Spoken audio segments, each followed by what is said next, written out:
A revista Financial Times trouxe uma abordagem sobre o envolvimento dos Estados Unidos, né, envolvendo, no caso, agentes do governo, em particular o Joe Biden e a CIA, né, a fim de favorecer a candidatura do presidente Lula, né, quando por ocasião das eleições. O colega meu enviou para mim uma postagem, né, dei uma olhada, e deixa claro ali o que, na verdade, a maioria das pessoas que estava inserido aqui na política, né, envolvida nesse processo eleitoral e sendo co-participante direta ou indiretamente, já sabiam que o Joe Biden, como um progressista, né, que ganhou as eleições lá nos Estados Unidos de forma suspeita, da mesma forma que o Lula ganhou de forma suspeita aqui no Brasil, iria mover seus pauzinhos lá, né, através de seus serviços de informação, no caso a CIA, a Central de Inteligência,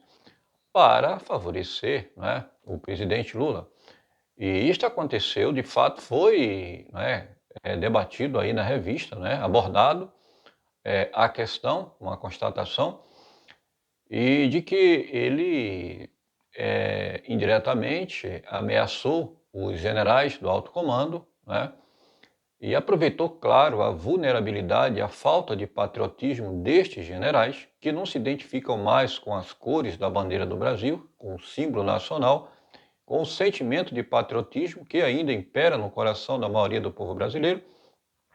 Estes generais que foram cooptados pela vaidade, não é? Pela ânsia, pelo poder, não é? Pelos seus interesses próprios, deixando em segundo plano o juramento à bandeira que eles fizeram, que é o amor à pátria, que é a essência, não é, da sua servidão durante 40, em média 40 anos, à instituição a qual ele serve, seja Marinha, Exército ou Aeronáutica. Então foram cooptados de forma fácil, né, e não precisava nem coagir, né, eu estava fazendo a reflexão. Uma vez, a derrota do presidente Bolsonaro interessava a liderança de várias instituições aqui no Brasil, não é? Por exemplo, o STF, o TSE, a OAB, não é? O próprio TCU, a presidência do TCU, a grande mídia, esmagadora da grande mídia, né? Que hoje passa um pano, um desmando do desgoverno. Então, assim, realmente, pelo presidente Bolsonaro, pelo Brasil, não é? Pelo Estado democrático de direito, vamos dizer assim, só estava o presidente, o então candidato à presidência, à reeleição, Bolsonaro, assim como o povo brasileiro na sua maioria esmagadora. E não temos dúvida de que o presidente Bolsonaro tinha um apoio de mais de 60% da população brasileira. Né? Claro que o processo eleitoral foi obscuro, não liberaram o código-fonte, questionado pelo próprio Exército, que foi uma das agências fiscalizadoras. Portanto, os generais traidores, eles se calaram e, na verdade, eles foram, né, uma certa vanguarda para este golpe que foi dado contra o Estado Democrático Brasileiro aqui no Brasil, destituindo o melhor presidente da história da nova República. Né? Então, o que a Financial Times aborda hoje não é novidade. Né? Nós já sabíamos que o presidente Lula, então, hoje teria ajuda não só do Xi Jinping lá na China, né, com toda a sua poderosa estrutura estatal chinesa, com todo o seu dinheiro, seus gabinetes e controle social, seja na China, seja no mundo, e assim como dos Estados Unidos, que tinha um presidente progressista, né, que ganhou as eleições lá nos Estados Unidos, do mesmo modus operandi em que o Lula ganhou aqui no Brasil. Então, é claro que hoje existe, né, discordância. O Lula esteve lá nos Estados Unidos, ficou só um dia, não fechou grandes acordos, enquanto que foi na China, ficou 3 dias com uma comitiva enorme, gastando dinheiro público, né? Mas essa discordância é entre eles. Né? O inimigo comum era o presidente Bolsonaro. Interessava ao Lula, interessava a todo o sistema, não é? A nova ordem mundial, derrubar o presidente Bolsonaro, e interessava a Joe Biden, interessava ao Xi Jinping, interessava a todos os governos progressistas lá da Europa, como por exemplo o presidente da França, da Alemanha e por aí vai. Então é isso, conseguiram derrubar o inimigo comum, né, de forma não republicana, de forma escusa, e agora eles vão, né, voltar à briga entre eles. Na verdade, foi isso que aconteceu. Então, lamentavelmente, este fato contribuiu para a derrota, né, do povo de bem, né, que agora tem que lutar, se sentem órfãos, né, e demonstram nas ruas, através dessas imagens aí, por exemplo, ó, né, um caixão sepultando a democracia, né, em frente a quartéis do Exército.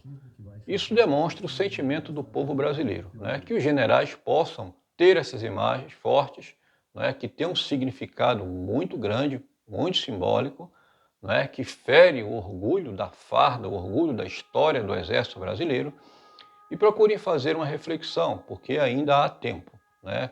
Ainda há tempo de eles reverem, né, o posicionamento que eles tomaram, terem um pouco mais de coragem, a coragem que eles não tiveram no passado recente, e possa restabelecer a ordem no nosso Brasil, ou pelo menos se juntar ao povo de bem e devolver a alegria, devolver ao povo que é lhe direito, o seu país, o seu Brasil, a alegria de ser brasileiro, né? Que nós, com nossa diversidade cultural, possamos sair nas ruas com mais segurança, com mais tranquilidade, que nossa economia volte a crescer como estava crescendo com o governo anterior, né?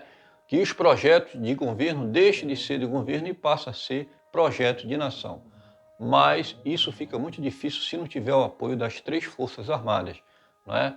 Porque, como nós aprendemos com nossos pais, com nossos avós, o que não vai no amor, vai na dor. Ou seja, politicamente é praticamente impossível, né, discutir via institucional, recorrer, fazer recurso para a TSE, para o Supremo Tribunal Federal, porque essas instituições estão completamente apodrecidas, né? No Brasil só vai na força, né? Só que para o uso da força nós precisamos das forças de segurança, seja das Forças Armadas, seja das forças auxiliares e por aí vai, né? Caso contrário, infelizmente, o povo pode até se envolver numa convulsão social e ir às ruas, né, de forma até mais violenta, né, e buscar com sede de justiça o que é seu por direito, né? Isso aconteceu na Venezuela, embora não tenha dado certo, mas muitas pessoas morreram nas ruas, se envolveram em conflitos com as forças de segurança leais ao governo, mas as pessoas ao menos lutaram, né? Buscaram aquilo que elas acreditam, né? Eu não sei se vai chegar a esse nível aqui no Brasil. O Brasil não é a Venezuela, não é Cuba, é um país de dimensão continental, né? As regiões divergem entre si com relação à postura do atual governo e sabe muito bem o momento que vivemos. O Brasil, nós já tivemos momentos separatistas no passado, e eu não duvido que unidade da federação possa até, né, lutar, pode ser até uma teoria, mas possam até lutar por uma emancipação, não é? Como se emancipou os países lá da antiga União Soviética, né? Porque é difícil, né, aceitar, se você é residente, né, do Rio Grande do Sul, de Santa Catarina, do Paraná, que lutou tanto nas ruas por um país mais livre, uma economia neoliberal, para preservar os costumes e valores, né, que hoje estão sendo deturpados e suprimidos, né, pelo governo federal, através de suas instituições, completamente dominada pela questão ideológica, possam ver, né, tudo isso sendo jogado por terra, colocando em risco, né, o futuro de sua geração, né? Então, pode sim haver momentos aí que nós teremos unidades da federação com movimentos de separação, de emancipação. Já que vocês querem ser socialistas, então sejam vocês em Brasília, sejam vocês aqui do Nordeste e nós aqui do Sul, um exemplo, nós vamos seguir o nosso rumo, o nosso caminho. E aí pode ficar tudo mais complicado para o governo federal conseguir controlar um movimento deste, né? Vamos ver aí o desfecho do nosso país. Eu torço para que aconteça o melhor para todos nós, que este governo, que não tem legitimidade, né, saia e possamos voltar à normalidade nas instituições. Um forte abraço a todos.